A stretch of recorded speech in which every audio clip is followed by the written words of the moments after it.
সম্মানিত দর্শকবৃন্দ, আসসালামু আলাইকুম ওয়া রহমাতুল্লাহ। আশা করি আপনারা সবাই ভালো আছেন, সুস্থ আছেন। আজ আমরা আল কুরআনে অতীত জাতির ইতিহাস ১৬তম পর্ব হযরত হুদ আলাইহিস সালাম ও আদ জাতির ইতিহাস সম্পর্কে আলোচনা করতে যাচ্ছি। আজকের পর্বে হযরত হুদ আলাইহিস সালাম ও আদ জাতির ইতিহাস শোনার আমন্ত্রণ রইল। সূরা আল আহকাফ ২১ থেকে ২৬ আয়াতে, সূরা জারিয়াতের ৪১ ও ৪২ আয়াতে, সূরা আন নজমের ৫০ আয়াতে, সূরা আল কামারের ১৮ থেকে ২২ আয়াতে, সূরা আল হাক্কার ৬ থেকে ৮ আয়াতে, সূরা ফজরের ৬ থেকে ৮ আয়াতে হুদ আলাইহিস সালাম ও আদ জাতির ইতিহাস আলোচনা করা হয়েছে। এগুলির ভিডিও তুলে ধরা হল। সূরা আল আহকাফের ২১ থেকে ২৬ আয়াতে বলা হয়েছে যে, এ লোকদিগকে আদের ভাই হুদের ইতিহাস শোনাও, যখন সে আহকাফে নিজ জাতির জনগণকে সাবধান ও সতর্ক করেছিল। এরকম সাবধান সতর্ককারী লোক এর পূর্বেও এসেছিল এবং এর পরেও এসেছে।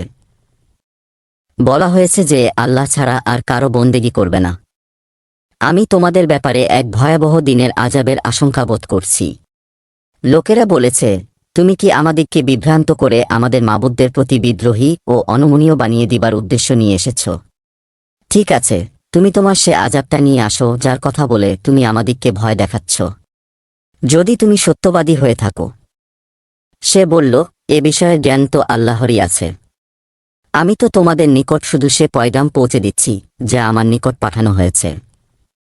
কিন্তু আমি দেখতে পাচ্ছি যে তোমরা মূর্খতামূলক আচরণ করছ। পরে তারা যখন সেই আযাবকে নিজেদের উপত্যকার দিকে আসতে দেখল, তখন বলতে লাগল, ইহা তো মেঘপুঞ্জ, ইহা আমাদের সিক্ত করে দিবে। না, বরং ইহা সেই জিনিস যার জন্য তোমরা তাড়াহুড়া করছিলে।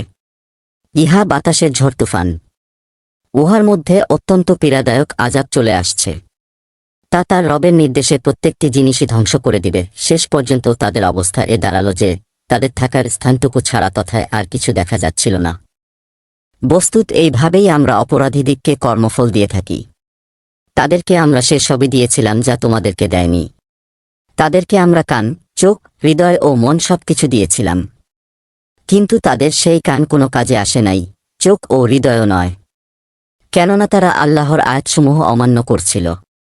আর সেই জিনিসের পরিবেষ্টনের মধ্যে তারা পড়ে গেল। সূরা জারিয়াতের ৪১ ও ৪২ আয়াতে বলা হয়েছে যে, আর তোমাদের জন্য নিদর্শন আদ জাতির ঘটনায় আমরা যখন তাদের উপর এমন অকল্যাণময় বায়ু প্রবাহ পাঠালাম, তা যে জিনিসের উপর দিয়ে চলে গেছে উহাকেই ছিন্নবিচ্ছিন্ন ও চূর্ণিচূর্ণ করে দিয়েছে।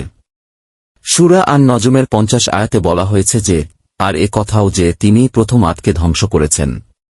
সূরা আল কামারের ১৮ থেকে ২২ আয়াতে বলা হয়েছে যে, হুদকে মিথ্যা মনে করে অমান্য করেছিল, তাদের প্রতি আমাদের আযাবটা কি রকম ছিল এবং আমার সাবধানবাণী তা লক্ষ্য করো। আমরা কি বড় ও অশুভ দিনে প্রবল ঝড়বাতাস তাদের উপর প্রেরণ করেছি। উহা লোকদেরকে উপরে উঠিয়ে এমনভাবে নিক্ষেপ করতেছিল যেন তারা মূল হতে উৎপাটিত খেজুর গাছের কাণ্ড। অতএব লক্ষ্য করো কি রকম ছিল আমাদের আযাব, আর কত তীব্র ছিল আমার সাবধানবাণী। সূরা আল হাক্কার ৬ থেকে ৮ আয়াতে বলা হয়েছে যে, আর আদকে ধ্বংস করা হয়েছে একটি ভয়াবহ তীব্র ঝড়ঝঞ্ঝা বাতাসের আঘাতে। আল্লাহ তাআলা উহাকে ক্রমাগত ৭ রাত ও ৮ দিন পর্যন্ত তাদের উপর চাপিয়ে রেখেছিলেন। এক্ষণে তাদের মধ্যে রক্ষা পেয়ে অবশিষ্ট আছে বলে তোমরা কি দেখতে পাও? সূরা ফজরের ৬ থেকে ৮ আয়াতে বলা হয়েছে যে, তুমি কি দেখ নাই যে তোমার রব উচ্চস্তম্ভকারী আদ ইরামের সাথে কি ব্যবহারটা করেছেন, যাদের মতো কোনো জাতি দুনিয়ার দেশসমূহে পয়দা করা হয়নি। আজকের ভিডিও এই পর্যন্তই শেষ। ভিডিওটি শুনতে কেমন লেগেছে তা কমেন্টে লেখার অনুরোধ করছি। ভিডিওটি শুনতে ভালো লাগলে সবাইকে ভিডিওটি শেয়ার ও সাবস্ক্রিপশন করার অনুরোধ রইল। আজকের ভিডিওতে হযরত হুদ আলাইহিস সালাম ও আদ জাতির ইতিহাস সম্পর্কে আলোচনা শেষ করা হল। আগামী পর্বে হযরত সালেহ আলাইহিস সালাম ও সামুদ জাতির ইতিহাস আলোচনা করা হবে ইনশাল্লাহ। সবাইকে শোনার আমন্ত্রণ রইল। আল্লাহ হাফিজ। আসসালামু আলাইকুম ওয়া রহমাতুল্লাহ।